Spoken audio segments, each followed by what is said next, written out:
Plumbers slash pipe workers, what's the most disturbing thing you've seen on the job? My dad has been a plumber for about 30 years. I've worked with him on and off since I was 12. One day we get a service call to this house. We arrive to a smell that is hard to describe. Imagine a monster made of diarrhea that has been baking in the desert sun for weeks. I grab my trusty Vicks vapor rub and basically shove it all up my nose.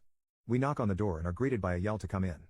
As soon as the door opens, a wave of smell so foul that even a porta potty would find offensive smacks us in our nervous system. I push through it and enter the house. To say this person was a hoarder is an understatement. Piles upon piles of pizza boxes. Mountains of diet soda cans, jars of what I can only assume are piss sprinkled all over the house. The carpet squishing under our feet. We made our way through the neck-beard museum to the hallway. The owner of this hentai hideaway finally appears. The first thing I notice is the shirt. I'm assuming at some point it was a white shirt, but time and gluttony has not been kind to it. It's a mix of colors and stains. His shorts look stiff to the touch. I'm assuming he jerks off into them. His hair is greasy and black, a scraggly beard adorned his skinny face. He says that his water has been shut off for 8 months, he finally paid the bill and wants us to make sure his shower and toilet are working okay. I already know what's coming. I can see a picture in my mind of the horror that awaits us in the bathroom. We walk over to the bathroom door and open it.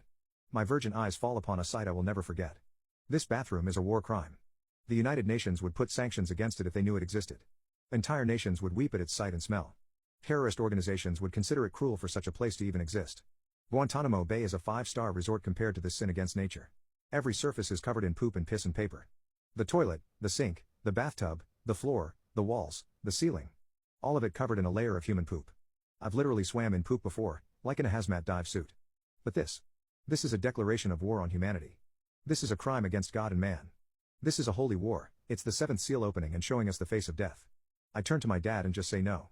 He looks at me with a face I can only describe as a mixture of fear, pain, sadness and rage. He looks over at the owner of this effing hate crime and says, "My God, have mercy on you, good luck." We walk out to our truck and never speak of this day. The darkest day humanity has ever faced. But we saved you all. To unleash this plague into the world is something we could never live with.